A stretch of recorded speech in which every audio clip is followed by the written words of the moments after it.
This is Sean Thomas Radcliff. Welcome to another episode of Preservation Oaks. In this series, we introduce you to professionals from museums, cultural, genealogical, and historical societies across the United States. Now sit back, relax, and enjoy the program.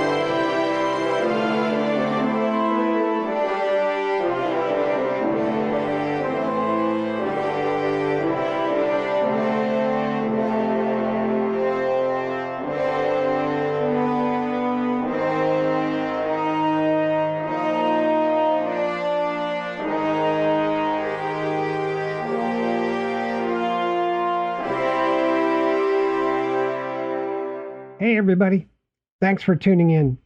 We've got an awesome episode lined up for you today. We're continuing our deep dive into the essential roles that make museums, historical, genealogical, and cultural societies tick.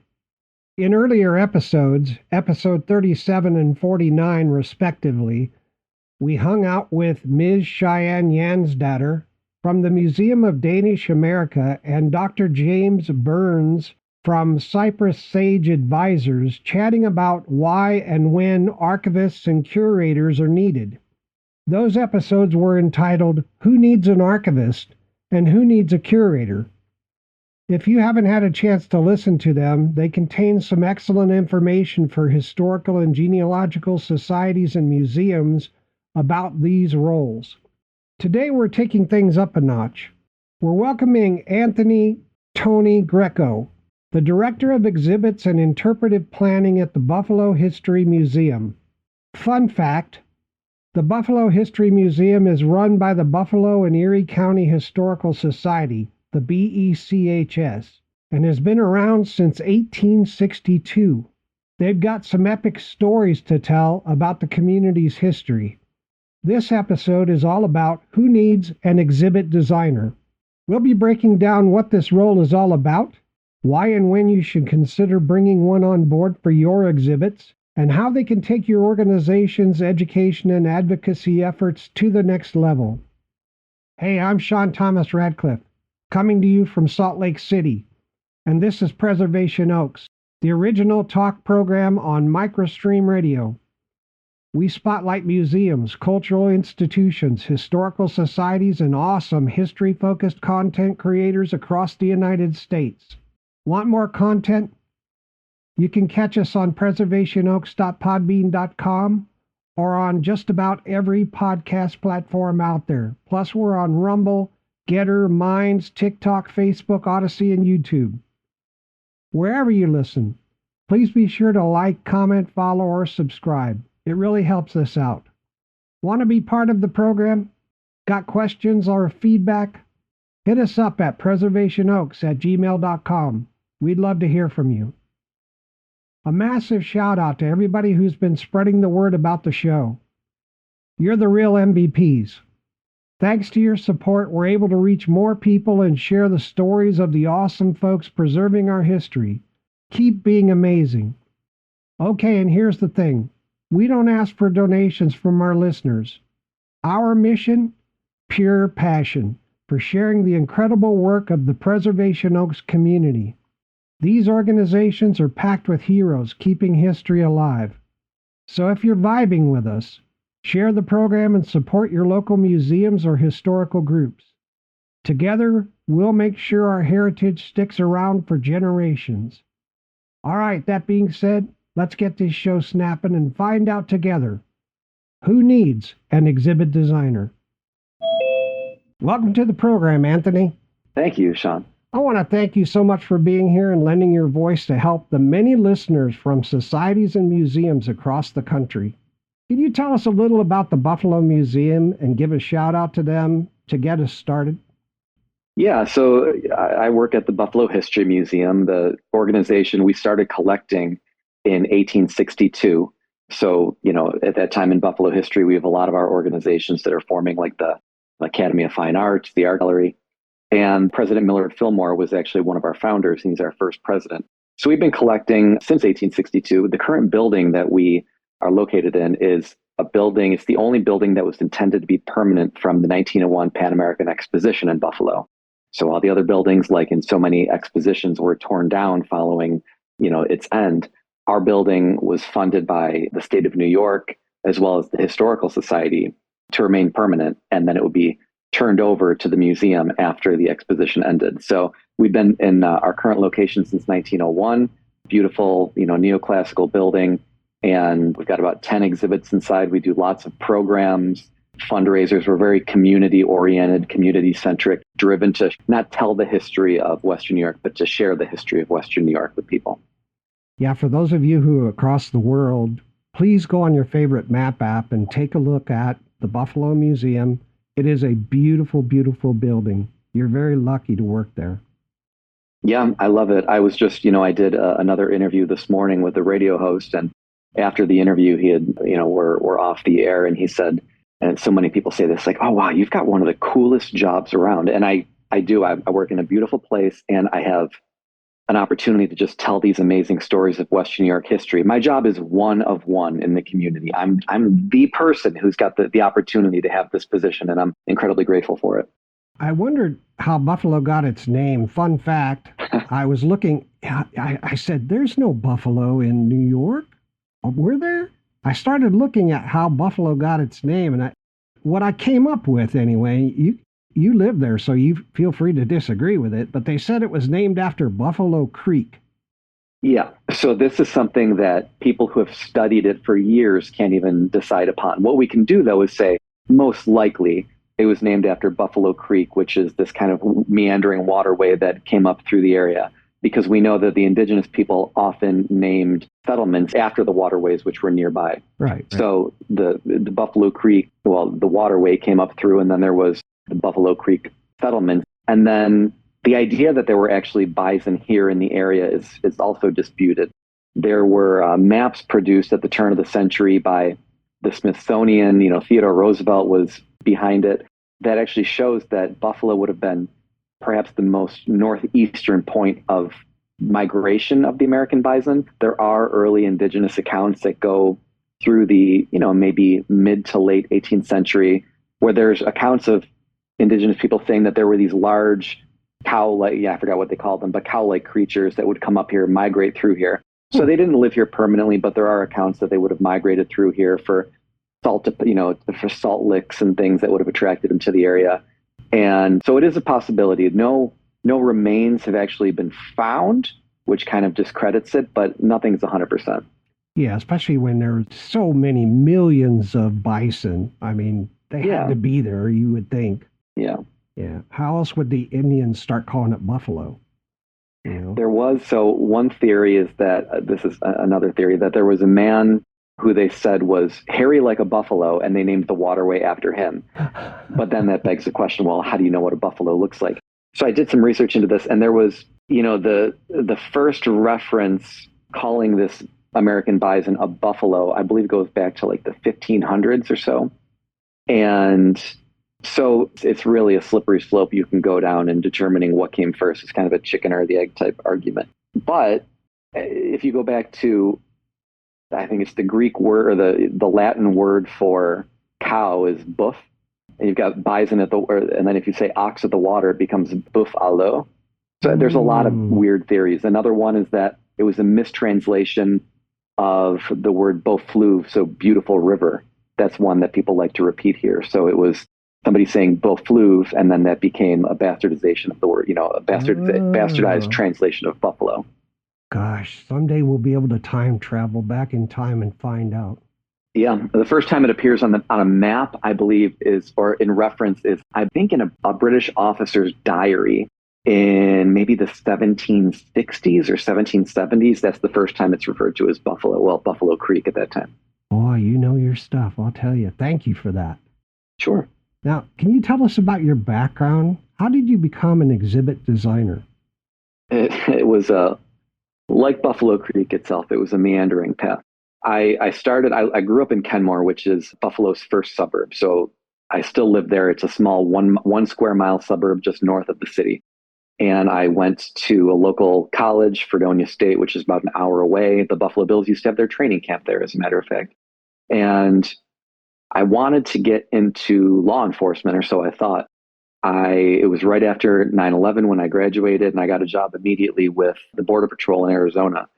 I went down there and immediately knew it wasn't for me. So I came back and I had to finish up, went back to school to finish up. I needed maybe a year's worth of credits to graduate with a history degree. And as it happens, the person who was the head, or she was my advisor at the time, was also serving as the acting director of the Buffalo History Museum, Dr. Cynthia Canitas. And so she encouraged me to get involved. I became a volunteer and I took a role as a part-time education assistant. So I was involved in education at the museum. And then, when you get involved with museums, if I were to ask a stranger on the street, what are positions within a museum? You might say the generic term of curator, because that's just what we know from TV and different shows. And then maybe, you've got, I don't know, librarian. There's kind of generic terms we assign to museum positions. But once you're involved, you realize all the different roles that there are to fill within a museum. You've got membership and development, advancement, admissions, education. And so once I was involved, I kind of got a better idea for what direction I wanted to go. I knew I loved history. I knew I didn't want to teach. So I would help out the exhibit designer that used to work at the museum. And, she would help me set up displays, paint the rooms, do that kind of dirty work. And I loved it. The idea of telling a story visually always appealed to me.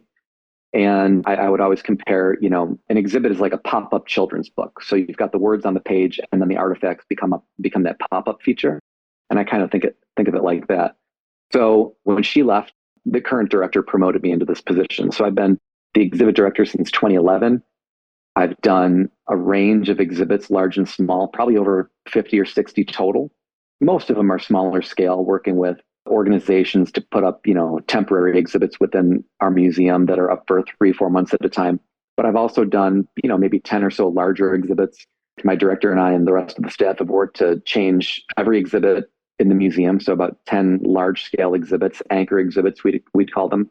And it's something that if you would have asked me when I was in school if I ever imagined myself doing this, the answer would have been the furthest thing from my mind. Right. But right now I have no doubt that I'm in the right place. I love my job. There's not one day that I haven't looked forward to going to work. So I think that's a success by most people's measures. Yeah, absolutely. All right, I'd like to give the contact information for the Buffalo History Museum. The Buffalo History Museum is located at 1 Museum Court, Buffalo, New York, 14216. You can reach them by phone at 716-873-9644. And if you want to get a hold of Anthony Greco, you can get a hold of him at Greco, that's Agreco, at buffalohistory.org. Does that all sound correct, Anthony? That's fine, yep. Now, what are the main responsibilities of an exhibit designer in a museum or historical society? Well, first, I want to say that I'm not just an exhibit designer. Like so many other people in museums, there's a million different roles that multiple people have to fill. So it's very, interdisciplinary in terms of, all right, well, I'm doing programs, some days the exhibit design work, schlepping as we call it, just helping out whatever area of the museum needs help that particular time.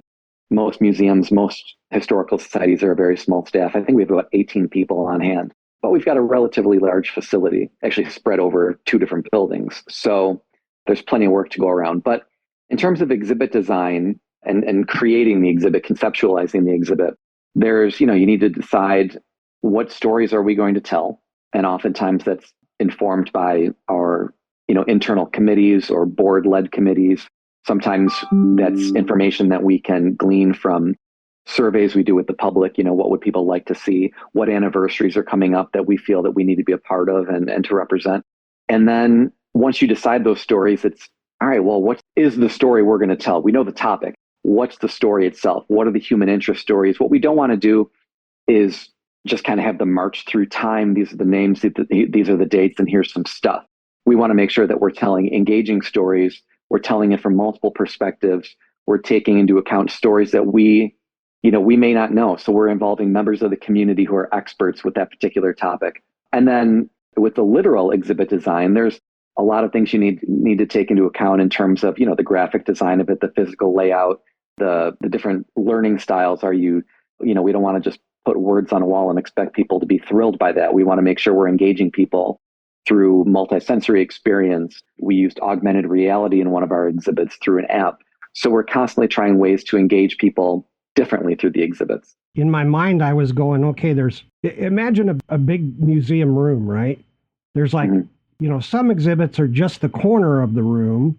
And then if you're an exhibit designer, you're probably thinking about how this exhibit fits into the overall room.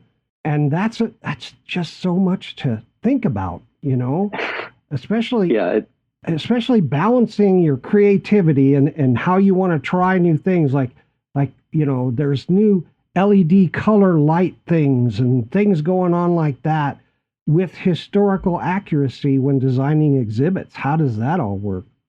Yeah, there's certain rooms that I've changed so many times that I feel like people need to be able to visualize the space. If you're standing in an empty room, I feel like I need to stand in there after I have an idea of what the topic is, what artifacts we have in our collection.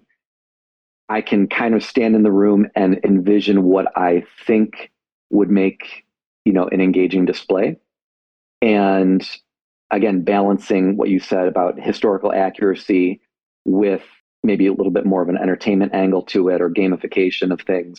So I think, it's important that an exhibit designer be creative, be able to visualize things, and also take into account a lot of the ideas of the staff. There's rooms I've turned over time and time again, and I feel like I've got it down. And then somebody will say, oh, you should do this. And it's like, oh, I didn't even think of that. So maintaining an open mind about how you use the space. Yeah. Our building is an historic site. So and there's beautiful architecture on the inside. So when I'm inside of a room, I don't want to make an exhibit that's overly immersive where it's going to hide the architecture of the room itself. I want the architecture to enhance the exhibit experience. I want people to understand this. I don't want to lose the beauty of the building that it's in. So we incorporate that into the exhibit design as well. And the longer I'm there, the more and more I find that I try and get a little bit more experimental in what we're doing. One of our maintenance people on staff, Johnny, he's an artist and he loves the building and he does a fantastic job of keeping it up. And, he does things like you mentioned LED lights. He swapped out, we've got these historic globe lights in our main room, the state court, we call it.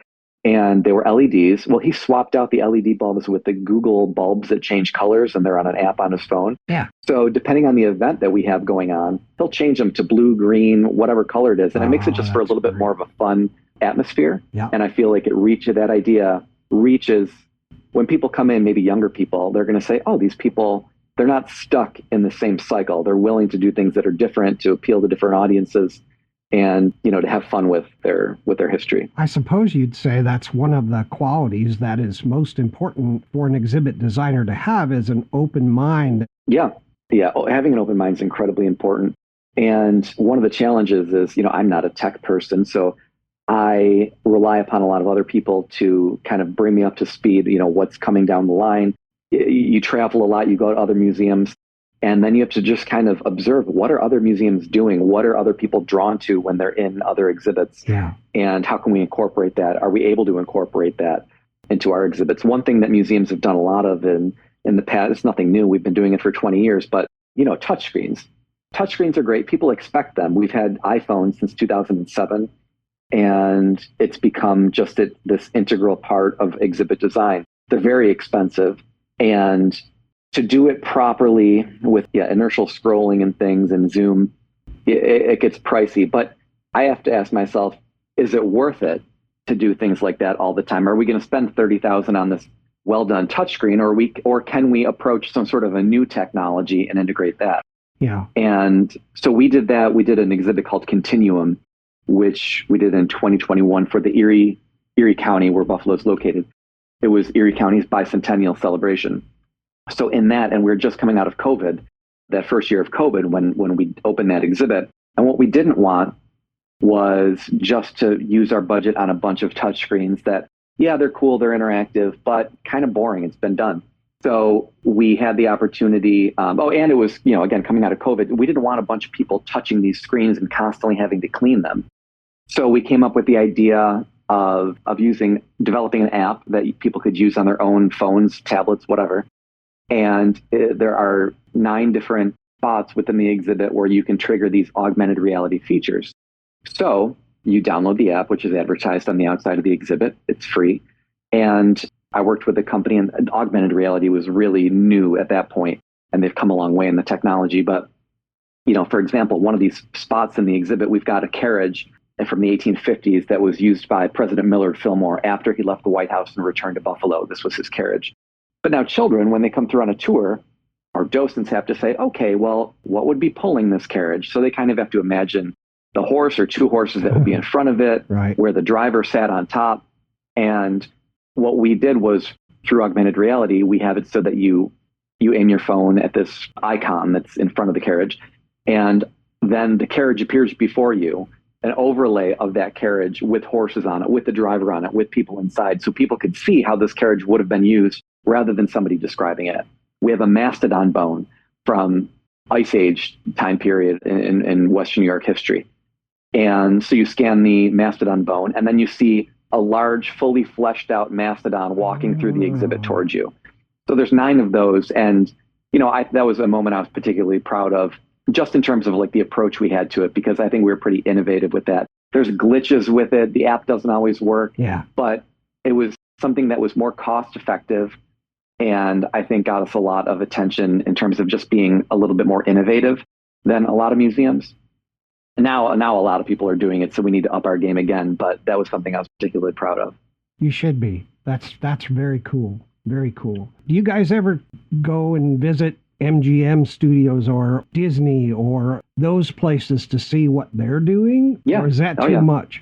Yeah, we do some, like, we call them benchmarking field trips occasionally as kind of staff professional development, where we'll go to different museums in the area and see what they're doing. But then individually, certainly everybody on our staff is very interested. We're all cultural tourists. When we go to a different city, the first thing I want to do is I want to see what museums are there, and I want to see what they're doing. Yeah. And then that extends toward, Disney. I was down there last year a couple times, so I made sure I hit, the Magic Kingdom, Animal Kingdom, Epcot.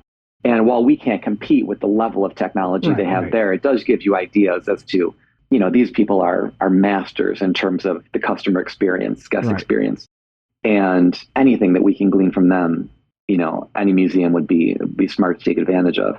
So yeah, anything relating to hospitality, tech, any culturals, we're always looking for ideas. Okay, well, that's very cool. Hey, Anthony, it's time for a break for a few minutes. Perfect. Sounds good. All right, listeners, we'll be right back after these important messages about the role of an exhibit designer.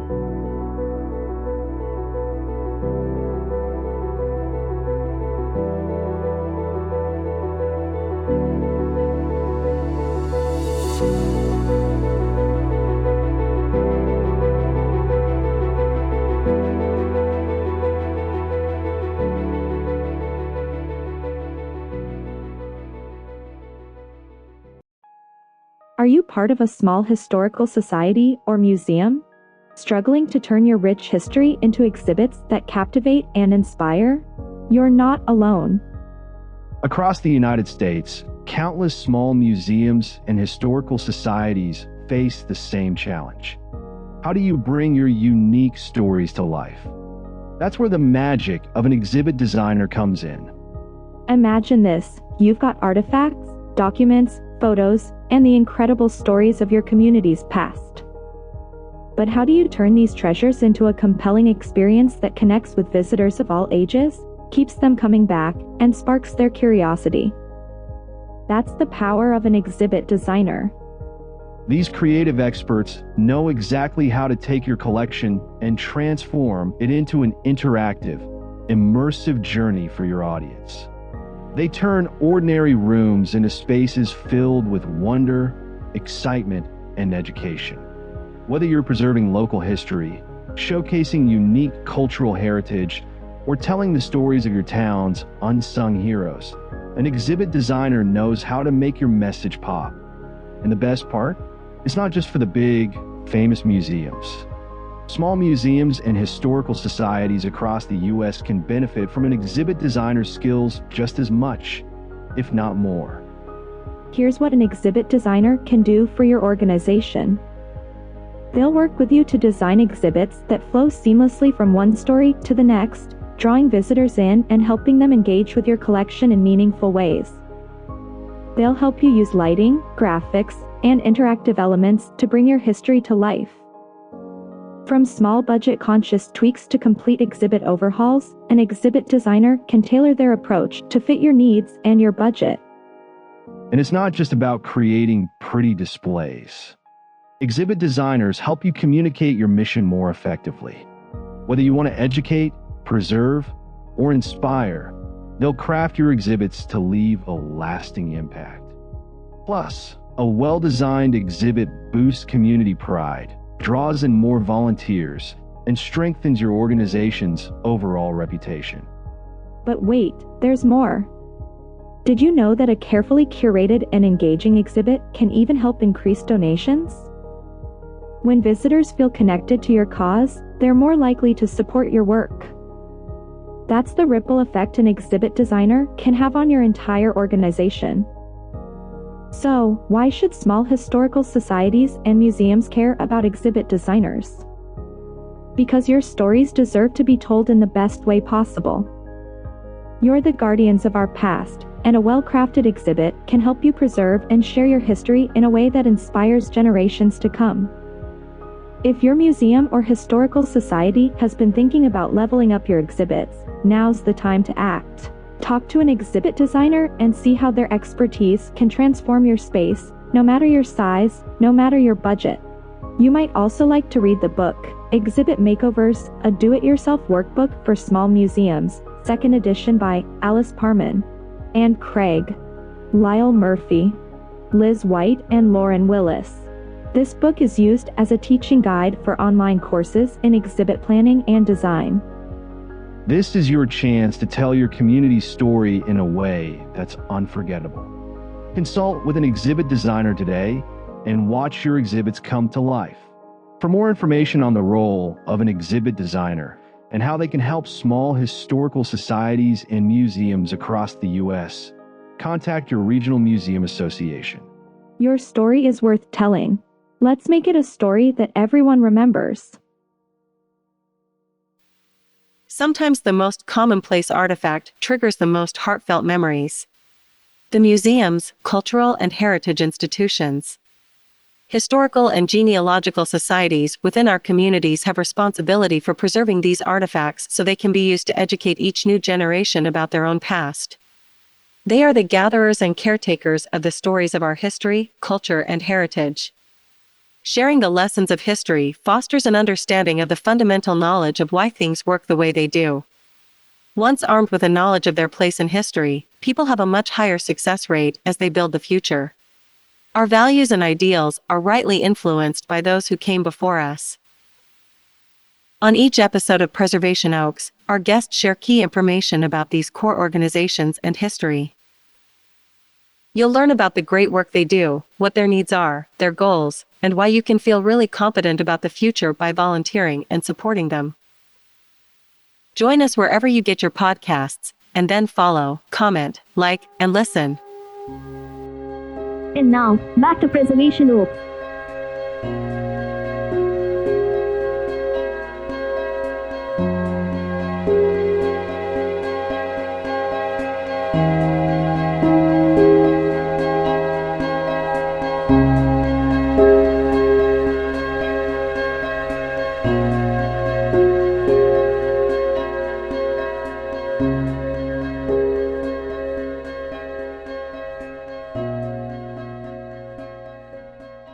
Welcome back to Preservation Oaks. I'm your host, Sean Radcliffe, and we're here today with Mr. Anthony Greco, Director of Exhibits and Interpretive Planning at the Buffalo History Museum. Let's pick up where we left off. Welcome back, Anthony. Thank you. Good to be back. What other skills or qualities do you think are most important for an exhibit designer to have? I think you need to, so, creativity, of course, is one. Being able to, envision or visualize what you want a room to look like, what you want the gallery to look like when you're all finished, that in a way that it's going to impress people and make people want to come back. I think for me, again, getting beyond just exhibit design, but in terms of like crafting the story, I think you need to have the ability to figure out what that story is. What are the heartstrings that you're going to tug on while still being historically accurate? What are the human interest stories? My boss likes to say, and I make fun of her over this, but she's right. What stories do we not know that we do not know? We don't know that we don't know. So a lot of it's doing front end research, again, being open, having an open mind to what should be in this exhibit. If we can't represent that story within the exhibit, how do we go about finding something, an artifact, collecting something that we could put on display that will tell that story? So I think being open-minded, creative, being able to see things before they're there, and then having the practical application of them, being able to take those ideas and put them on a wall in a way that's going to be logical for people. It's going to tell this linear story. It's going to be engaging for people graphically. It's going to be accessible. That's a major thing in all the exhibit designs, making sure that, the text isn't too small, that the titles are easily legible, that the videos we're doing are closed captioned and making things, accessible on all angles wherever possible. So, all of those things. Yeah, that makes sense. And you're very good at telling stories, I can tell you. And the reason why I know is because you have your own podcast for the Buffalo History Museum. If you want to promote it now, that would be great. Sure. Yeah. So during COVID, we're all sitting at home and I couldn't really work on exhibits. So there was some opportunity to get funding from the National Endowment for the Humanities to pioneer these kind of digital programs. And I said, well, why don't we did what a lot of museums were doing with doing lectures over Zoom and doing kind of virtual field trips over Zoom, but those didn't really pan out. They weren't that effective. But the one thing that stuck was the podcast. So it's called the Buffalo History Museum Podcast. We've written 45 or 50 episodes. And it started as, all right, well, we love telling stories. So let's research some of these stories in Western New York history that people love to talk about and go through, do a ton of research on them. A lot of the time I love going on newspapers.com, which, you can research, you can look at almost any newspaper ever written. And you can go back in Buffalo newspapers back to, I think, 1813. Yeah. So I clip hundreds of articles on these different stories and, do external research as well, reading books that have been written about this subject, interview people when it's appropriate, and tell these stories. So it's very much inspired by History Channel has, I forgot the name of their podcast, but it focuses on, maybe it's this day in history, something like that, where they'll focus on one particular moment in history and then kind of build the story around that moment. So, for example, I did a series of 3 podcasts on the assassination of President McKinley in 1901, which happened in Buffalo. And so we tell the story of the actual assassination, but then build out the story around it of what was the Pan American Exposition? Why was it held in Buffalo? Why was it so significant? And the other ones that I've done were around, do you recall Love Canal back from the late 70s, early 80s? Love Canal was an environmental disaster that happened just nearby, about 30 miles north of Buffalo, near Niagara Falls, where chemicals from a chemical factory were seeping into the ground and infecting the groundwater. So it's the struggle of these residents in this Love Canal community to get the government to buy their homes. It was very good, that podcast. Oh, thank you. Very good. So we've done a number of those, and I try. Podcasting is really, really difficult to get right. You're constantly refining, I think, the way that I want to do things. But we find these little niche subjects within Buffalo and tell the story, and I do it in a way that I try and do it in an interesting way, where it lasts 25, 30 minutes, maybe even shorter, where people can listen to it in their car on their way to work, if they're taking a shower, going to bed, whatever it is. Tell them something about Buffalo history that is digestible in that short amount of time. One of my favorites was, I wanted to research Harry Houdini in Buffalo. The illusionist, the magician. Had he performed in Buffalo? How many times? I had read a little bit had been written about him in Buffalo before. And I think somebody had said he had performed here 7 or 8 times. Well, I figured out it was, I think, 12 or 13 times he actually performed here. And it took me about a year to write that episode, between reading biographies on Houdini and the newspaper articles, looking up all the different names he performed under, not just Houdini, but prior to taking that name, he had performed for a few years under different names. Wow. And compiling all that information. And now, look, it's an originally researched story that people didn't really know about. Yep. And, I wish I could do that full time, but there's a lot of other responsibilities that have to get done, but maybe someday. But yeah, it's on all the major podcast directories, Spotify, the Apple Podcasts, Google, etc. So yeah, I encourage people to listen to it and hopefully give me a 5-star review. I do too. And it's definitely a 5-star podcast. So thank you. Thank you. Now, can you describe a typical day in the life of an exhibit designer? Chaos. It really depends on what is happening project-wise. I'll give you a snapshot of last week for me. So I'm currently working on a very large exhibit. It's probably the biggest thing I'll ever work on. So next year, 2025, is the bicentennial of the opening of the Erie Canal. Buffalo is the western terminus of the Erie Canal. The Erie Canal is one of the most important things that's happened in the formation of the United States. It helped the North win the Civil War. It, expedited migration from people from the East Coast to the heartland of the U.S. Yep. And so much of it happened right in Buffalo. So we're doing this very large exhibit that will be located in a building that we're taking over on Buffalo's waterfront for a couple of years. So that'll open in May of 2025. So last week was, the writing team had to meet our writing deadlines on the software components of the exhibit. So most of my days and nights were spent working with the team of historians to make sure we've honed the story down to, okay, it's the story we want to tell, but then when you're writing an exhibit, you also can't be overly verbose in your labels. You're limited to, all right, we need to write at an 8th grade writing level or 9th grade writing level, because the average American reads, I think, at an 8th grade reading level. So that's what we shoot for. And there's software that we run our labels through when we're writing to make sure that, it's providing a little oversight in saying, okay, this maybe is a little bit too advanced. There's too many adverbs in this. So we're writing in very short declarative sentences, making sure that we're capturing people's attention the best we can, knowing that not everyone's going to read the label. Not everyone's going to read these 900 or these 150 words, 900 characters that you wrote. So prioritizing the way we're writing it too is a big thing. The first paragraph should kind of be an encapsulation, a summarization of that entire label. So anyway, we're working on that. And then I had an exhibit opening at the museum last Friday for an art gallery. Hall Walls is a local art gallery, and they're having their 50th anniversary, and they wanted some space within our museum to showcase the history of their gallery. So we are hosting an exhibit put on by them. So I was supervising the installation of that while, at the same time, third Fridays of the museum are free. So we had a packed house with children running through the museum. We had tons of programming that was going on. And while I'm not directly in charge of programming, we all certainly help out with it.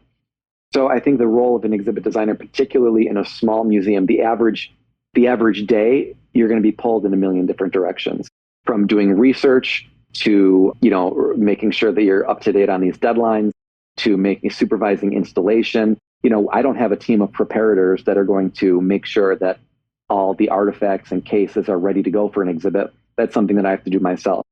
So, for the entire staff, it's really an all hands on deck thing. And then there's at times when, these times don't come too often, where you can kind of put your feet up a little bit and plan the future and say, okay, that exhibit just opened, that one's written. I can sit back. I can then take a look at exhibits I've done in the past and say, all right, this one's been up for a few years. It really needs to be updated. I need to fix these interactive screens are broken. I need to work on those. So everything from developing exhibits, installing exhibits, maintaining exhibits, running programs, you're really all over the map.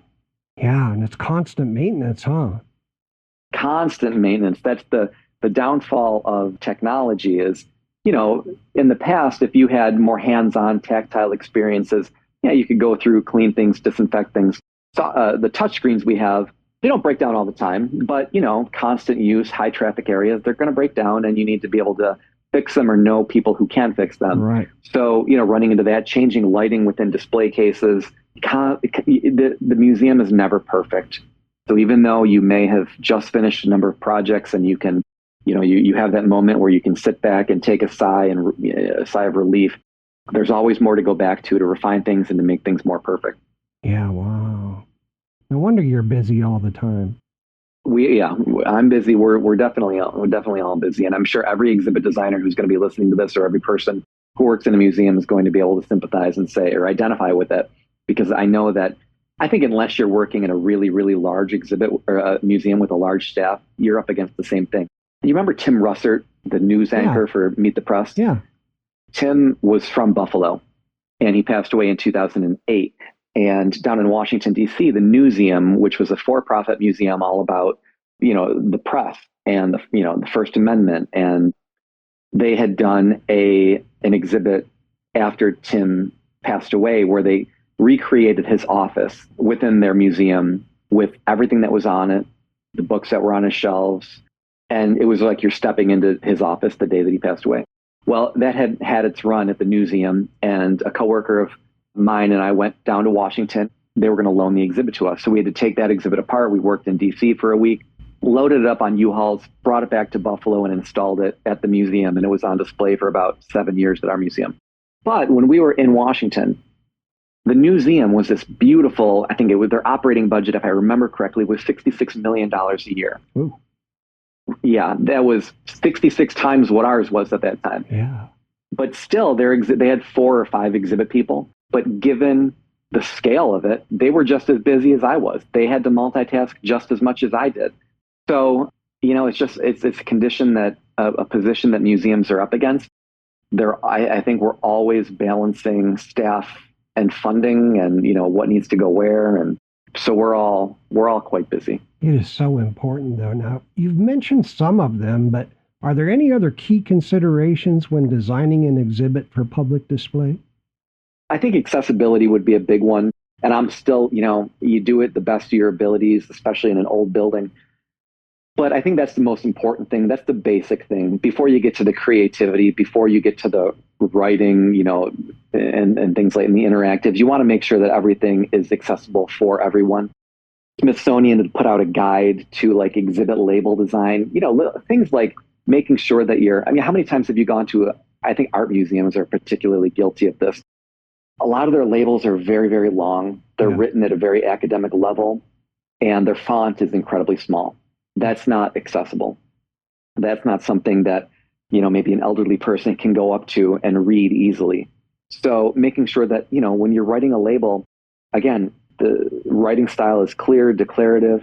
The font itself is, in the title, you can get a little bit more creative, but in the main body content of a label, you want to make sure that the font is probably no smaller than 16, 18 point, which is pretty large compared to the way a lot of museums do it. And in order to do that, if you're still going to have your 100, 150 word long label, you need to make sure that label now is taking up more wall space, which is cutting into the area for potentially artifacts or other things. So, labels can't be something that you add after the fact. They need to be integrated into the exhibit design, that accessibility, making sure that the cases you use can be the objects in them can be viewed by people who may have to use a wheelchair, making sure that, again, any videos or components like that are closed captioned, making sure that any audio is at a level where people who might have a little bit of difficulty hearing, there may be assistant, devices they could use where they could hear it, or you've got the volume at an appropriate level, making sure the traffic flow that, you're ADA compliant and making sure things are spaced out correctly where you're able to maneuver, wheelchairs through the space. That's probably my number one priority, just to make sure it's accessible. Yeah, that's tough stuff. Beyond that, then, and this is a push that the museum has made we've been very conscientious about it, is, making sure we're telling the story accessibility wise from different ethnic groups. So that type of accessibility where one of the surveys that we give throughout the museum is we ask visitors, do you find that you've been represented in this museum, in this exhibit? So we're really mindful of making sure that if, we're telling the story of the history of Western New York, that people who are of, Hispanic heritage or, they're Black Americans, that they're able to come in and see themselves, at least to some degree, in the exhibits wherever possible, and making sure that we're inviting community members to tell that story through their eyes, not just us telling that history. So I think that's something we also take into account from the very beginning in exhibit design. And you're getting surveys from the visitors, so you're getting firsthand, here's how I think about this. Yeah, yeah. Wow. And surveying is something that we don't do enough. We talk about it all the time, and we know how important it is. But then again, it's you got to find time in the day to do it, to go out and make sure you're presenting these surveys to people. And that once you've actually collected a lot of them to make it where it's statistically significant, this feedback, you want to make sure that you're analyzing and actually integrating it into the design. How are you going to integrate this feedback and make sure that, whatever these people suggested, you're actually getting it done. And, if it's possible.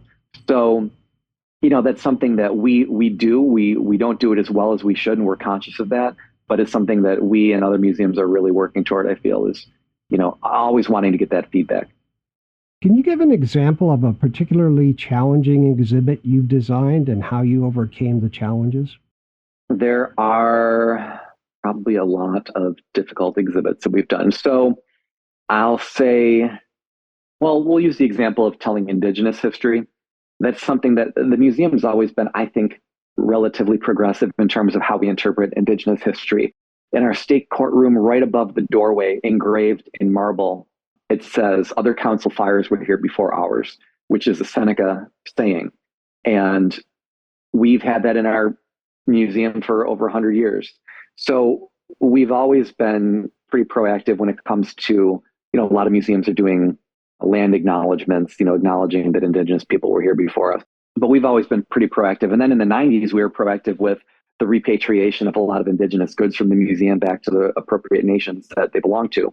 And we're still doing that. But when we curated our Indigenous gallery up on the second floor of the museum, again, it's making sure that you're finding the people from that community to tell that story in an engaging way. Who are those people? And I'm using this as an example of a difficult situation because the local Indigenous people here are the Haudenosaunee, better known as the Iroquois, that we learned about in school. And they're divided up between originally 5 nations, and then a 6th nation joins later. But, they each tell their story a little bit differently. There's different aspects of it, so you want to make sure that you're getting representation from multiple different people representing these multiple different nations. And we've carried that practice through to the Erie Canal exhibit that I was mentioning earlier that I'm working on now. We worked with an Indigenous advisory group made up of representatives from a bunch of different local nations to tell the story of how the Erie Canal impacted to the Indigenous people, taking away their land through broken treaties and whatnot. So it's making sure that you're doing the due diligence to make sure that these stories are told as accurately as possible from these perspectives. And then making sure that the objects you have are ones that are appropriate to display. We had an image that was in the room for years, and it showed a bunch of ceremonial masks that we hold in our collection. We don't own them. We hold them and store them on behalf of these nations.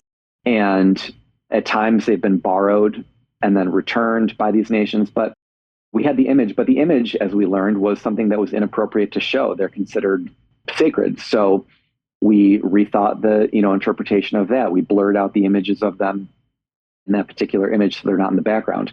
We were mindful to include even the artwork that we included in the exhibit. And by artwork, they were graphic panels we created. It's a hard time finding photographs of Indigenous people prior, from the 1800s. Yeah. So we had to create a lot of original art for it. And to do that, we were able to get in touch with an Indigenous artist. His name was Dennis Bowen. He's a former president of the Seneca Nation, and he created these great ink drawings for us that we were able to use. We had gastoas, the headdresses that they wore. We recreated those, and we, of course, commissioned a Seneca person who lives in the nearby reservation to create those for us. So making sure that not just in the creation of the text for it and honing in on the story, but anything that was in the exhibit, we wanted it to be created by Indigenous people as well.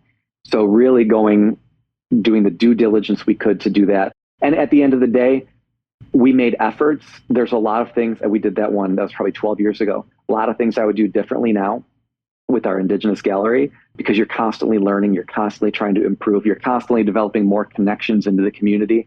So I think that's going to be an exhibit that we revisit in the next year or two and take a new approach to it. But, I think so that was probably my biggest challenge, is working with so many different people to tell this cohesive story in a very small space. Right. It's not just a couple of us sitting in a room determining, hey, this is the story we're going to tell. Let's put, pen to paper and get it done. It's hearing people out, It's, integrating their input as much as possible and letting them tell their own story. How long would you say it takes to create a good exhibit? I mean, if you're talking about a small historical society or something and all of the research that has to be done and so on, would you allocate a year? A year would be a short turnaround. Yeah. It depends on the budget of the exhibit. If it's something, I've done exhibits where my budget was $500, and I've done exhibits where my budget was, well, the one I'm working on now is the $3 million exhibit. Wow. But those are few and far between. So the Erie Canal one, we started writing it about a year and a half ago. We started planning it, interviewing. This is one where we were able to farm out the design and fabrication to a professional exhibit design firm in New York City. They're called Local Projects, and they're in Lower Manhattan. So they've done great exhibits all around the country. And, we sat there and we interviewed with them a number of subject matter experts on, hey, this is what you should include in the exhibit. Hours and hours and hours of listening to people who are stakeholders in terms of local history and this story. So again, that was, going on 2 years, and we could have easily extended it. I wish we had more time to do it. It always feels rushed. And then there's times when, it's a smaller exhibit might take a few months to do. But if you're working with a large exhibit firm who's designing it, they need to. We wrapped up our deadlines for writing just this past week, and the exhibit doesn't open until May. So they're going to, they're working on the graphic design, all the design elements, and then they're going to turn it over. We've got a local exhibit fabricator called Hadley Exhibits. They're great. They do exhibits all around the world. And luckily, they're right down the street from the museum, so they give us a lot of help. They're going to fabricate it, and it's going to take months for them to build it, and probably a couple months to install. So you need to have a lot of lead time with that. If it's a smaller story, yeah, you can do it in a more manageable time period. But the more you put into it, the more you're going to get out of it. Yeah, just amazing. Have you done work with historical societies or smaller museums in your area, or genealogical societies, or have you visited those organizations in your areas to see sort of what their exhibits are like? Yeah, Buffalo is a pretty small community, especially among the culturals. And, it's kind of people joke that, Buffalo is basically like a backyard. Everyone seems to know everybody. So with regard to the people that work at the culturals and us supporting each other, I think we've got a pretty good relationship with each other. So we're always going to other places. We work collaboratively quite a bit with, we'll do tours because of the museum's connection to McKinley and the Pan American Exposition. Right down the road, where there's another historic site, which is called the Theodore Roosevelt inaugural site. And that's where he took the oath of office. So we've done collaborative tours together. So yeah, we're always kind of going to other locations, seeing what they're up to. As the History Museum, we're kind of, in a lot of projects, we're kind of like the nucleus that coordinates a lot of larger projects like the Erie Canal Bicentennial, the Erie County Bicentennial. So people kind of look to us as the gathering site from which larger projects, evolve. The reason I asked is because I wondered if you had a sense or a feel for the challenges or the unique challenges that small historical societies and museums face when it comes to exhibit design. I know we're not small compared to a lot of, historic sites where the staff are really just volunteers. Yeah. But we're relatively small. So they face a lot of the same problems we have, limited staff.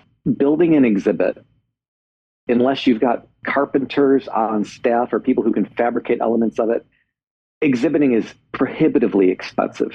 If you want to buy a proper museum display case with a glass top, even a moderately sized one, you're looking at $8,000. Oh, wow.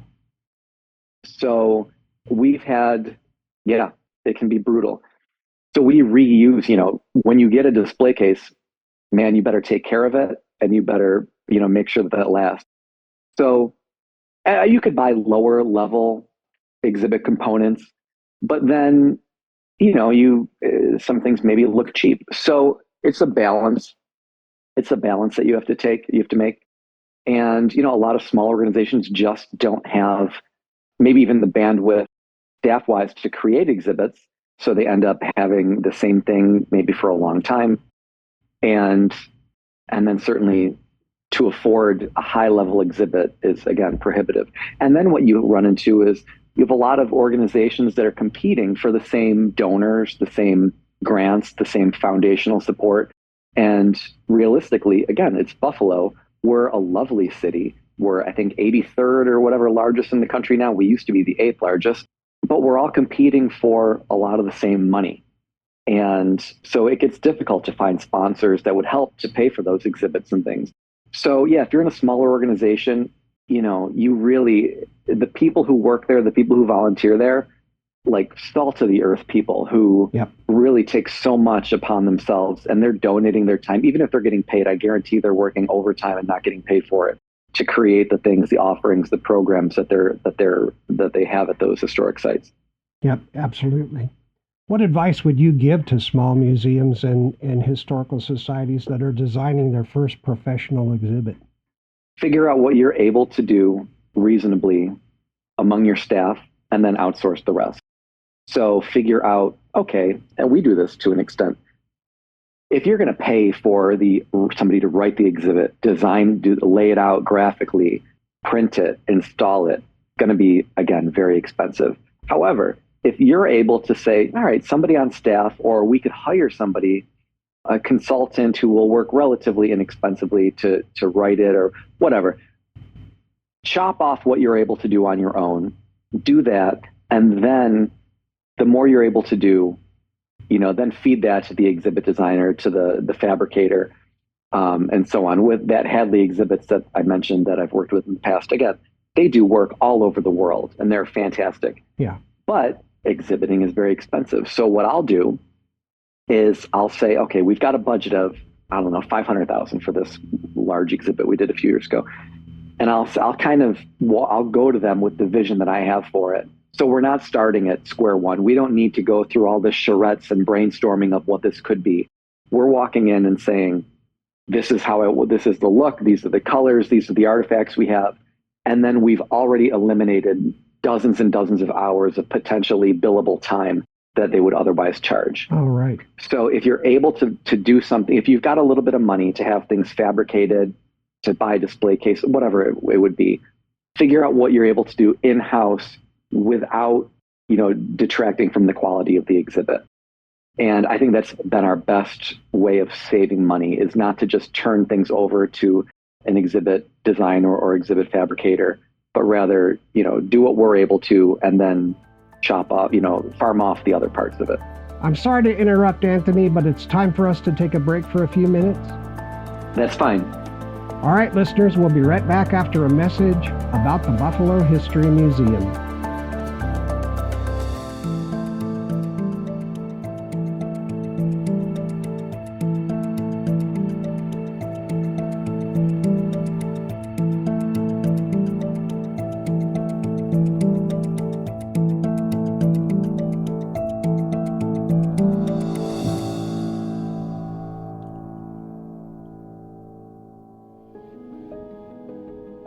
Step into a place where history lives, breathes, and connects us all.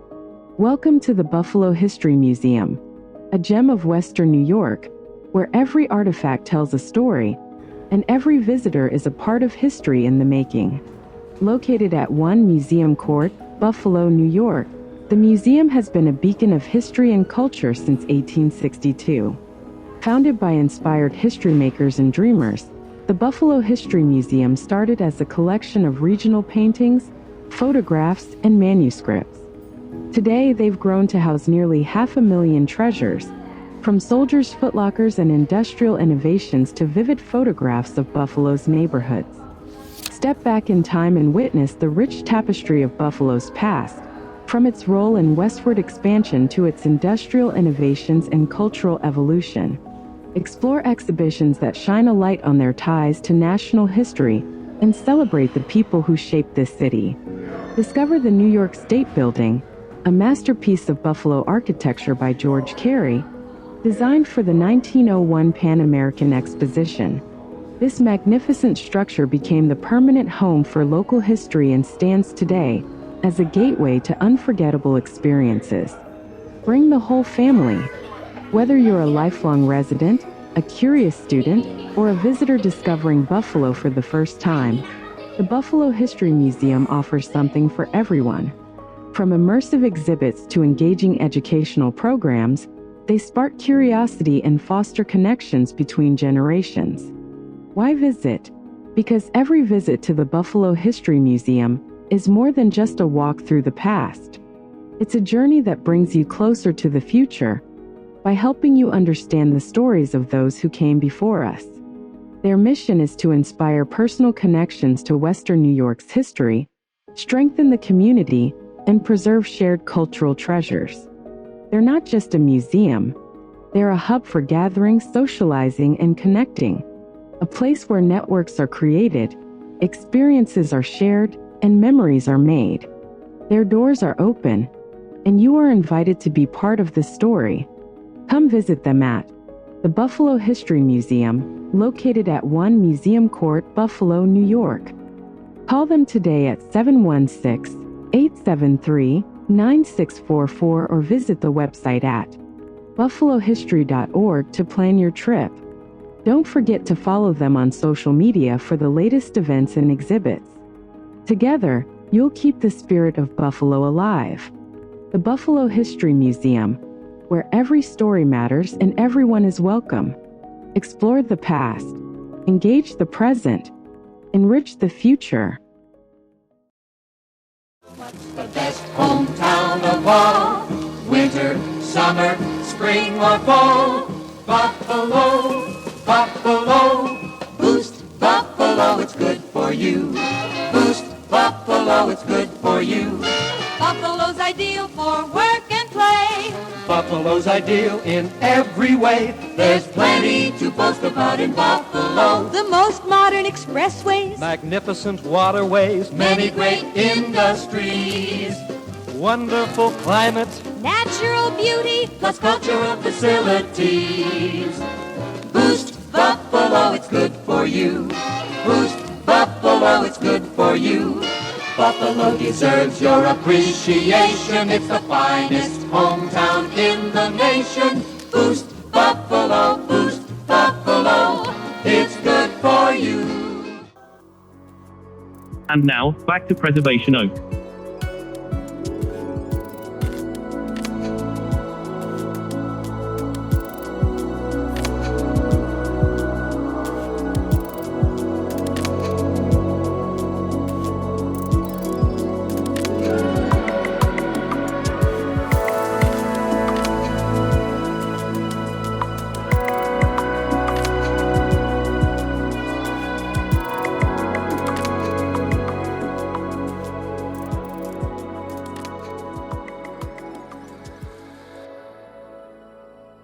Welcome back to Preservation Oaks. We're here today with Mr. Anthony Greco, Director of Exhibits and Interpretive Planning at the Buffalo History Museum. All right, once again, I'd like to give the contact information for the Buffalo History Museum. The Buffalo History Museum is located at 1 Museum Court, Buffalo, New York, 14216. You can reach them by phone at 716-873-9644. And if you want to get a hold of Anthony Greco, you can get a hold of him at Greco, that's Agreco, at buffalohistory.org. Good.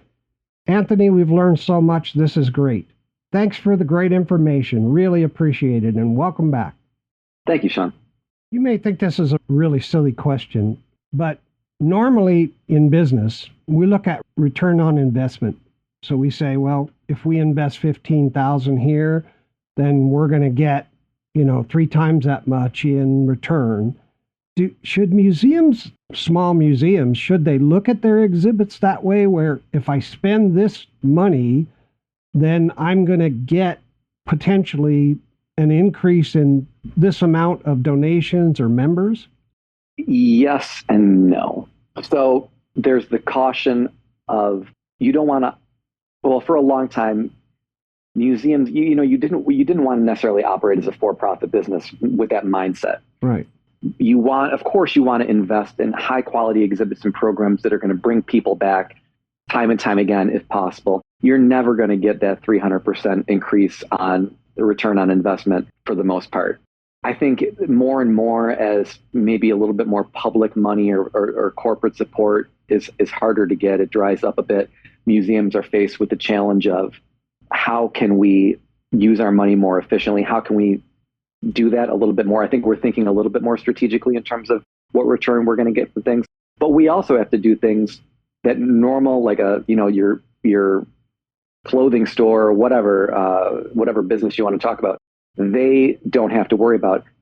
We're not just looking for a return on money. We want to know how we're here to impact people's lives, and that's a very difficult thing to measure. Yeah. It's not measured through admissions at the front desk. So that's one of the things why we do surveys, is to try and get some of that more subjective, that qualitative feedback. So yeah, we wouldn't look at it purely from a numbers standpoint, although it would be wonderful if we could do that, if we could predict the returns like that. But you don't want to spend money foolishly and say we're going to spend $1 million in this exhibit and we're not going to make any money off of it. But that shouldn't be the guiding principle. The guiding principle should be, how is this going to better the community? How is this going to impact the people that come here? I use, I'm not the world's biggest sports fan, but I've got the Buffalo Bills here. I use a lot of football analogies, and there's a football analogy that says, or idiom, whatever it would be, that a saying that winning solves a lot of problems. Yeah. So, we can look at from the museum, all right, there's maybe a budget issue here, or we're shorthanded here. But my kind of guiding principle is, if we can build success over time in every exhibit we do is high quality, we're constantly improving, and we develop that reputation for having good exhibits, and our front desk, our admissions people give people great customer service, and our programs, our lectures, our children's program that we offer, people come to them and they love them. Over time, we're going to develop that reputation that, hey, we're a really good place to come, and the money's going to follow. Yeah. And that's what I use. So I'm looking at improving our reputation, knowing that if we do that authentically, over time, funders are going to follow. We're not going to have to sell the museum to these granting organizations, because they're already going to know that we provide a quality product for the community. We're not going to have to do this hard sell to corporate sponsors, because again, they know that we're bringing in, X number of thousands of people per year, and they're going to, reap the benefits of their name being on the building. So that's the way I look at it. Have we done that? I like to think we have, but there's certainly a long way to go. I think that if you're ever satisfied with the results, you're probably not working hard enough. But, that's what I strive for. And it's constantly a challenge, because again, every day you're facing a million different things. So, but yeah, that's my general approach to it. Thank you. You ever have a corporate sponsor, like, say, I don't know, let's say some business in the community makes ball bearings, let's say, and they'll come to you and they'll say, well, I'll give you some money, but I want an exhibit on ball bearings. Yeah, we don't do that. Okay. Okay. Now, if we said, hey, we're going to do this ball bearing exhibit, would you like to sponsor it? By all means, give us your money, but we don't want to be selling history. Right. We don't want to be in that practice. And that's just a bad practice. A lot of people, what people at museums will tell you is what they run into is people will come to you with donations and say, I'm going to donate this to you, but I need to know it's going to be on display. And 99% of the time, that's just not going to happen. I'm not going to just wedge this into an exhibit because you're willing to donate it to us. There's a time and a place, right. We'll put it out. But the same thing happens with major donors. We don't want to be kind of selling out to these corporations. Hey, we love money and we could do a lot with it. But it's not history for hire. We want to make sure that the stories we're telling, we're choosing those stories based on, the mission of the museum. And we feel that it's going to be something that's going to engage the community and not just dictated by who's got the deepest pockets. Okay. That makes sense. That being said, if you've got deep pockets, by all means, let's talk. Yeah, absolutely. Well, I know, a lot of people say, and I don't know how true it is or not, I'm not an advocate one way or the other, but a lot of people say 97% of scientists agree with the position of whoever funds them. Yeah, exactly. Something like that. Exactly. Right? So right now what we're doing is again, through that kind of 2020, I think, yeah, around 2020, we did it. We redid our master plan, and it was built heavily upon, again, that experiencing history with you. So we want to make sure that the exhibits we do are representative of the community, rather than just say, the windshield wiper was invented in Buffalo, Trico wiper blades. Yeah. They've been a sponsor of us in the past, but we're not going to then say, hey, quid pro quo, we're going to do this exhibit if you give us X number of dollars. So, okay. Yeah, makes sense. Integrity. Integrity. Now, Anthony, how does having a professional exhibit designer add value to a museum or historical society? I think it adds value because the exhibit designer is somebody who can take the artifacts, the stories, this invaluable information that the museum has, and translate it into an attractive and digestible product that guests are going to enjoy. So, you could have the greatest museum in the world. If you're not getting the artifacts that matter to people on display, if you're not presenting them properly, if you're not finding a way to engage people through little interactives, it doesn't have to be a touch screen. It could be low tech interactives, things like that. Then you're not really engaging the public. So, and you're not doing service to the things that you've collected over however many years.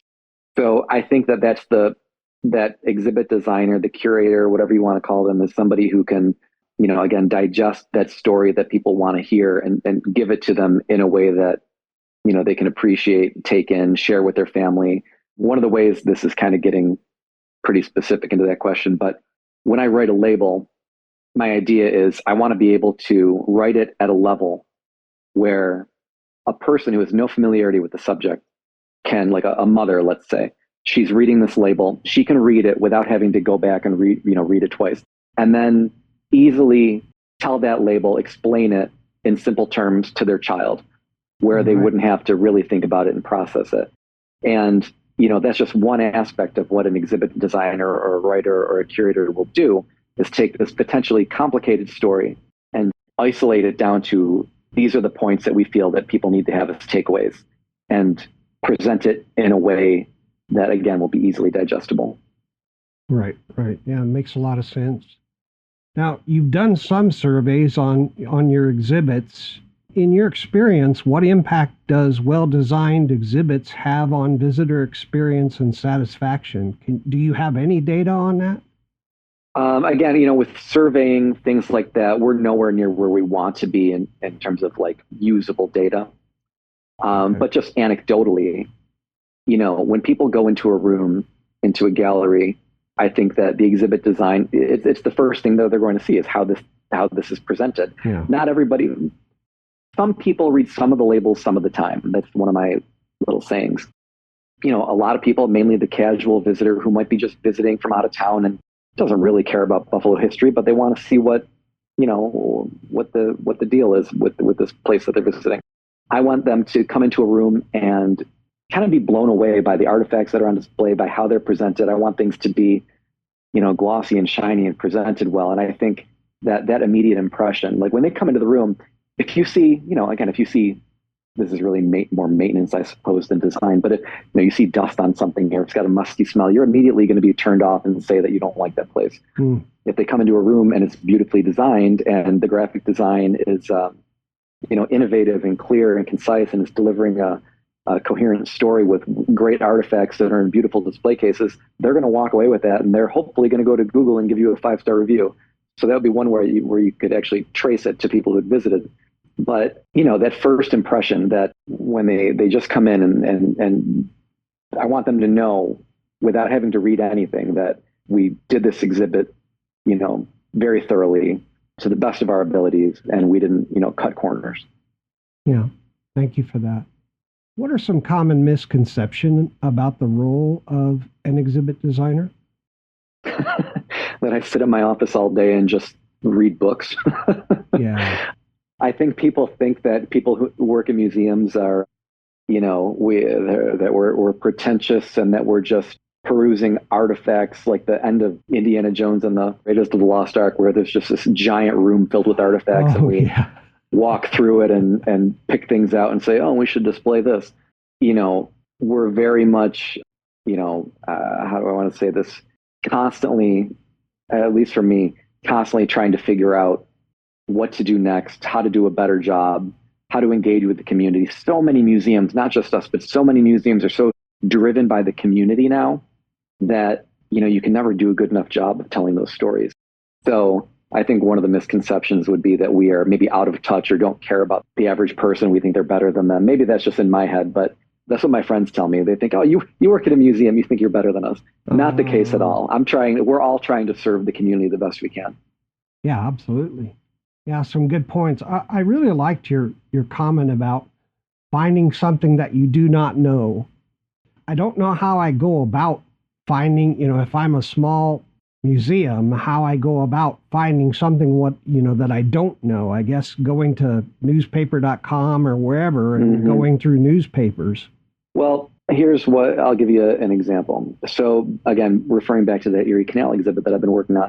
The Erie Canal, engineering marvel, blah, blah, blah. The engineering story has been told time and time again. We didn't want to just do that. So our exhibit, we tell that story, but we also tell the story of, we have a whole section in the exhibit called Perspective. So again, it's how did the Erie Canal affect immigrants? How did it affect the Black Americans that were living in this area? What did it do for women's rights? How did it help along the Underground Railroad and impact abolition, religious revivalism, and so forth?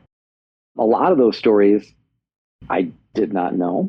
So we asked experts in these fields, again, extensive interviews, and said, so the way we're delivering this information is we have touchscreens for each different group of people we're doing. And so we asked experts to identify, all right, who are like 10 or 12 people that were in Buffalo, living in the Canal District, during the early 19th century, and how did the canal impact their lives? So we end up bringing in these experts telling us the stories of these common people. Every city, every town has the famous people. These are the celebrities. These are the people who made the city, the prominent citizens, the lawyers. They don't know necessarily who the tavern keepers were and the bartenders and things like that. You really need to dig deep for those. And so we did that mainly through asking, again, local experts and really just trying to mine what they already know. A lot of the stories did come up looking through old newspapers. We tell the story of Harriet Harrington, who was a tavern keeper in the Canal District in the 1840s. And, we couldn't find any photos of her. There's only a couple of references of her in the newspaper. But we were able to put together, a paragraph or two about her. And now her story is being told. And this is a story that I can guarantee 99.999% of the people in this area had never heard that name before. And we're able to give her a little bit of a whisper. She's not somebody that's talked about. Now she will be. There's a lot of people like that in this exhibit. And we found those stories by reaching out to the people maybe we haven't worked with as closely in the past and really seeing what they had to say. So for a small historical society, pick up the phone, send an email to people at local colleges, whatever it may be. And if there's something you're looking for, you got to get curious. You've got to do the research. And it's just doing due diligence, and ultimately these stories will reveal themselves, I suppose. Plus, it's being so familiar. Just the things that you've mentioned historically about Buffalo has piqued my interest to learn more about Buffalo. Mm-hmm. You're just a wellspring of historical information, and that has got me, excited about learning more about Buffalo. Yeah. That's good. Hey, if you want to know anything about Buffalo, I can help out. And I know plenty of people who can talk, much more about it than I. I've been doing this for 18 years. I've read tons of books on Buffalo history, tons of newspapers, and I still feel there's so many people I work with on an everyday basis that just blow me out of the water in terms of their content knowledge. Oh, yeah. There's so many people in this city that are just, so steeped in this history in different, particular areas of it. I consider myself more of a generalist. The water is deep in historical research, let me tell you. There are a million stories in the naked city, let's say that. Mm-hmm. Yeah. Now, I got a question. How do you think exhibit design will evolve in the next 10 years, especially for small museums? You work with vendors all the time. You collaborate with all kinds of people in all kinds of different professional fields. How do you think this thing is going to evolve, especially for small museums? I think that ultimately, we're moving more and more toward the integration of technology in museums. I don't know what that looks like with, AI and things like that. I have no idea where things are going. There's always going to be a place for the small museum that kind of hands-on learning, that hands-on type of history. Small museums that have significant collections that are one of a kind. You can't reproduce those through online databases and things. Sure, you could look at a picture of something online, but I want to see it in person, So I think that the future of these small historical societies, it's going to be a challenge. It's not going to be, I think people are so dependent on phones and computers now. I sound like my grandfather, but there's something to the authentic experience that I don't think will be replaced. So small museums are certainly going to have to be innovative in the way they present materials. I think one thing to do, and again, it's the path we've taken, is a museum isn't just a place to see things, but it's a place to do things. So incorporating community events, partnering with other organizations, how can you be more than just a museum or an historical society? How can you be an asset to the community? Can you host, events there, lectures there, political debates there? We do an immigration, a naturalization ceremony for immigrants coming into Buffalo. We've done that for a number of years. And it's one of the best days I have of work. Oh, yeah. Where all these people come in and there might be a few dozen of them, and it's the greatest day of their lives. They're becoming a U.S. citizen. There's tears in their eyes. But that's something that, it's a way that we can become, or that we are an asset to the community rather than just a place where people go to see old things. We do, we have tons of weddings that are at our facility. Just recently, we partnered up with the Buffalo Civil War Roundtable, so a bunch of Civil War enthusiasts they hold regular meetings at our facility now. We do a Lincoln birthday celebration in February. We're the longest run birthday celebration for Lincoln in the entire country. But partnering with them, now we're reaching out to their audience, and now we've got more people coming to our programs. We partnered with, there's an organization called Slow Roll in Buffalo. It's a biking organization where they get hundreds of people to do these weekly rides throughout different neighborhoods. So we invite them into the museum after their ride. They play their music, they set up a couple bars, and they just hang out in the museum. So more of a social gathering place. I think that's a big opportunity for museums to increase supporters, increase membership, increase revenue potentially, rather than just, hey, we're an historic site and we're going to teach about this very specific, time and place. Yeah. What advice would you give to someone interested in becoming an exhibit designer? Be willing to learn as many different skills as you can. I think for most museums, the days of people having just one isolated role in a museum are pretty much over. You're going to have to be multifaceted. The more skills you have, the more value you bring to that organization. So if you're a writer, okay, cool. Develop that skill, but also maybe you want to, I learned how to build things. Over COVID, like so many other people, I got into woodworking, and now I actually build a lot of the things we have in our exhibits, and that saves us money. But you want to make yourself as marketable to a museum, as valuable as possible. So hopefully when it comes time to trim the budget, they're not looking at you and saying, bye-bye, because you bring too much to the table. Right. See if there's any other ways that you can, bring your strengths to the table, to that individual museum. I'll use the podcast as an example. A lot of museums, we could have just sat on our butts during COVID and done nothing, but we all turned to creating these digital resources. And now a lot of them have gone by the wayside, but many of them keep up. So we've got our podcast, and that's been this silver lining that came out of the pandemic. And it was because we were willing to try something new, and we were able to get funding for it. A lot of it was, my time, but I also had a lot of people, a decent amount of people that were writing scripts with me. And, again, you just have to be innovative. You have to be creative in the products you're offering. And I don't know, I always say you have to figure out what else you can do. Right. Nobody can just exist in a vacuum within a museum these days. You got to be multifaceted, and you really have to bring a lot to the table. And keep moving forward. Keep moving forward, yeah. Yeah. Always be willing to take on more work too. Everybody who works in a not-for-profit knows that.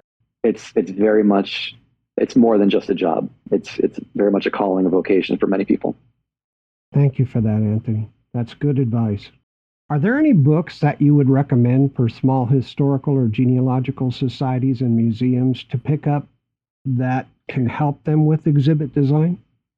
Oddly enough, so there's a guide, a PDF you can download from the Smithsonian that I think if you just Google, Smithsonian accessibility guide or something like that, it'll pop up. And that's the basics of, label design, things like that, ADA regulations. That's something that you should definitely do. But I actually, a number of years ago, bought and read a number of books that were published by the Disney Institute. So, the CEOs of, I can't remember the gentleman's name at this point, but he was the former CEO of Disney, and learning their customer service method, the way that they approached their products. They had one thing called bumping the lamp. And Pixar, I think it's Pixar, their icon, before a movie starts, the Pixar logo comes out and there's a lamp that's part of it. Yeah. And that's a reference to, back in the movie Roger Rabbit from, I think that's 1988, there was a scene where a lamp gets bumped from a table or something like that. And the movie was, part of it was like actual real life, and then the other half was this animation over top of it.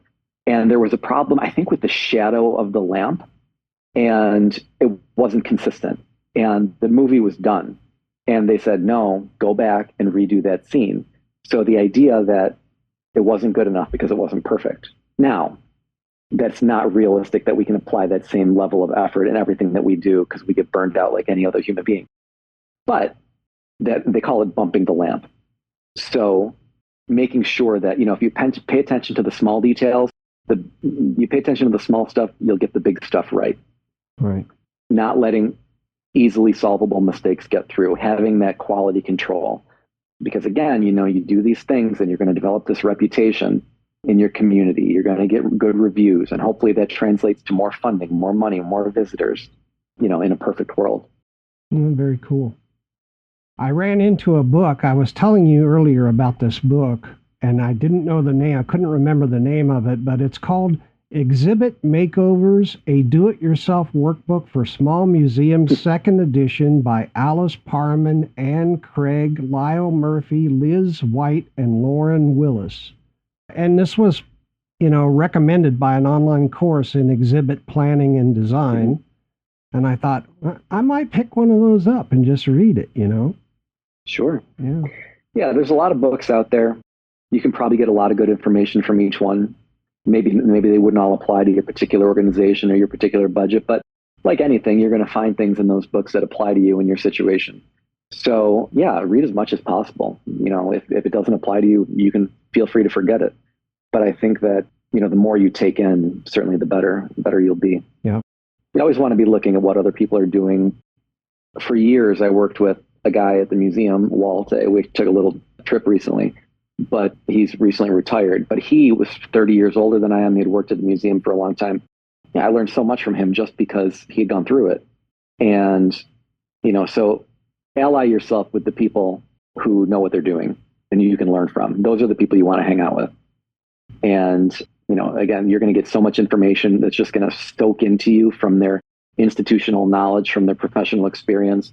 So, books are great. You can learn a ton from them, but also look to your colleagues, people, at local museums or, the place that you're working. If there's somebody who's been there for a long time, just pick their brain. Right. And that way you don't have to make the same mistakes that they made, and they can easily translate information to you that, that they learned over a long period. And now, boom, it's in your head. It's yours. Very good advice. Thank you. I want to ask, how can people easily get in touch with you if they have questions or need more information? The best way is just through my work email, which is agreco@buffalohistory.org, AGRECO @buffalohistory.org. I'm happy to, follow up with anybody who hears this and might want more information. Okay, fantastic. Thank you. Thank you for that. Anthony, is there any other message or important information you'd like to share with the listeners?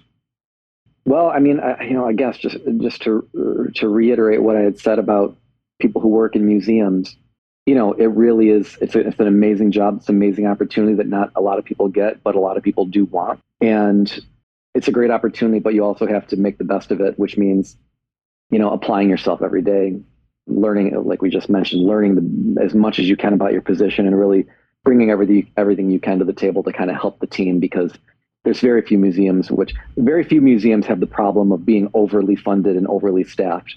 So the more valuable you can make yourself and the skills you bring to the table, the knowledge you bring, your willingness to work, your work ethic. And, I don't know, the way I look at it is, again, I'm happy to go to work each day, even though a lot of times I have to work, dozens of hours of overtime in a pay period. It's just the nature of the beast.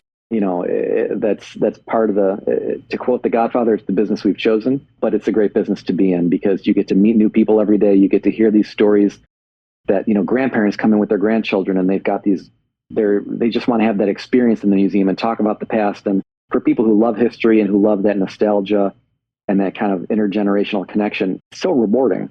It's an honor to work in a museum. Thank you very much for that. Anthony, I want to thank you so much for spending time with us today and educating us about the role of an exhibit designer. You are truly a Renaissance man. You've got all this knowledge and everything you're doing and everything you're learning to make it better for the community and for the museum. I've learned a lot. I've had a great time. Thank you so much for helping people understand this role better. Thank you again. Yeah, I really appreciate the opportunity to be on your show. Thank you so much.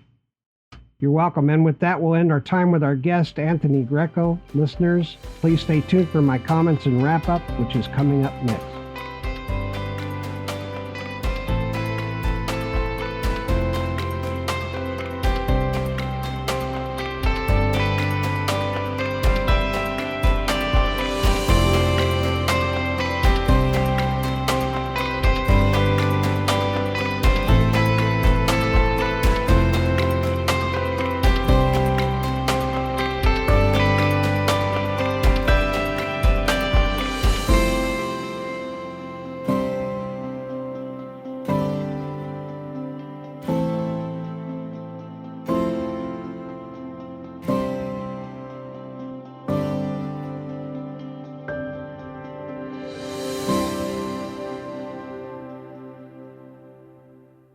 Welcome back.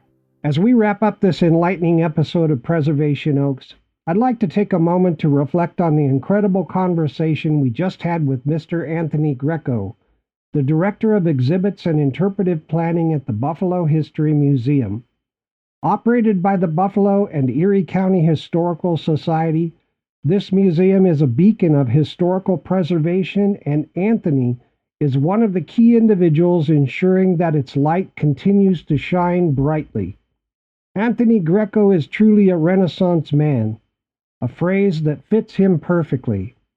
He embodies the essence of someone who is not only immensely talented, but also sincerely dedicated to his craft. His deep well of knowledge and expertise in exhibit design and interpretive planning is matched only by his unwavering commitment to preserving and presenting history in the most engaging and authentic way possible. Throughout our discussion, Anthony shared insights that showcased his intelligence, creativity, and capability, leaving no doubt that he is a master of his field. Anthony mentioned several times that he has the best job in the world, but I have to respectfully disagree, because I believe I do. I have the incredible privilege of sitting down with experts like Anthony, learning from their experiences and sharing those insights with all of you. Today I learned not just about exhibit design, but also about the values that guide individuals like Anthony in their work. Values like integrity, collaboration, and a tireless work ethic. The role of an exhibit designer, as Anthony illustrated, is far more than just arranging artifacts in a visually appealing way. It's about storytelling, about weaving together the threads of history to create a narrative that resonates with visitors. It's about understanding the past and presenting it in a way that informs, educates, and inspires future generations. And as Anthony wisely pointed out, the days of having isolated roles in museums are coming to a close. The work of an exhibit designer is deeply collaborative, requiring the ability to work across disciplines, bringing together historians, archivists, curators, and educators to create something truly special. Anthony has graciously provided us with invaluable information, tips, and strategies that can be used to enhance exhibit design and planning, whether you're a professional in the field or simply someone with a passion for history. For that, I extend my heartfelt thanks to him. His insights will no doubt help many of us look at museum exhibits in a new light and perhaps inspire some to pursue careers in this vital field. The purpose of this episode, and indeed the purpose of this series, has been to offer a glimpse into the inner workings of museums. We've explored the roles of archivists, curators, and now exhibit designers, all with the goal of helping you, our listeners, appreciate the tremendous amount of work that goes on behind the scenes. It's work that often goes unnoticed, but it's absolutely essential to preserving our shared history. I hope this episode has not only informed you, but also inspired you to take action. Museums, historical societies, and genealogical societies play a crucial role in our communities. They preserve the stories of our past, helping us understand who we are and where we came from, but they can't do it alone. They need your support, whether it's through donations, volunteer work, or simply spreading the word about the importance of these institutions. Every little bit helps, and your contributions can make a significant difference. So as we close today's episode, I encourage you to reach out to your local museum or historical society. Get involved, contribute in any way you can, and become part of the effort to preserve our history for future generations. It's a noble cause, and one that is well worth the effort. Thank you once again to Mr. Anthony Greco for sharing his knowledge and passion with us. And thank you to all our listeners for tuning in to Preservation Oaks. And now I'd like to provide listeners with the contact information for the organization one last time. It's the Buffalo History Museum. They're located at 1 Museum Court, Buffalo, New York, 14216. You can reach them at 716-873-9644. And if you have questions or comments for Anthony, you can reach out to him at Greco, that's Agreco at buffalohistory.org. I hope this information helps the audience understand how valuable the role of exhibit designer is to a historical or genealogical society or museum, and gives you more information to help discuss this role with your board members and the public. Okay, that's a wrap for this episode. Music used today is from Cymbalbird, Kosatka, Manrique de Lara, Mono Alex, Evolving Vibes, Mango Audio, and Scott Holmes. Microstream Radio is a registered trademark. You can visit us at www.microstreamradio.com. This broadcast is owned and copyrighted by Microstream Radio. It cannot be rebroadcast, downloaded, copied, or used anywhere without the written permission of Microstream Radio. Thanks to everybody for listening. Keep exploring, keep learning, and keep preserving the stories that make us who we are. This is Sean Radcliffe. We'll see you all next time on Preservation Oaks, and until then, keep on giving and keep on living the good life.